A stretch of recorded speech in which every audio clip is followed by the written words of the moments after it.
আমি মনে প্রাণে পুরোপুরি মেনে নিয়েছি সামনে আমার নয় ভগবানেরই Wow! পরীক্ষা। তাই ভগবানের উদ্দেশ্যে আমার মাথায় এখন এই গানটাই চলছে। আজ তোমার পরীক্ষা ভগবান, তুমি পাথর নাকি প্রাণ ভগবান। আহা!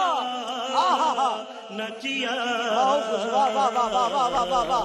এটা শুনে অবাক হলেন নাকি? তেমন কিছু না, সারা বছর না পড়লে আমার মতো স্টুডেন্টদের ভগবান ছাড়া কেউ উদ্ধার করতে পারবে না। প্রতিবারই পরীক্ষার সময় এলে ভগবানের কাছে এই প্রার্থনাই করি, এই বারটা উতরে দাও, পরের বার থেকে সারা বছর ধরে পড়বো। কিন্তু প্রতিবারই পরীক্ষা শেষ হওয়ার পর থেকে পরের পরীক্ষা শুরু হওয়ার দুদিন আগে অবধি আমার বইয়ের সাথে কোনো হোয়াট? সম্পর্ক থাকে না। তবে আমি জানি তোমাদের মধ্যে অনেকেই আছো যারা আমার সমগোত্রীয়। তাহলে ঝটপট করে কমেন্টে জানিয়ে দিও তো তোমরা কারা কারা আমার মতোই পরীক্ষা দুদিন আগে পড়তে বসো।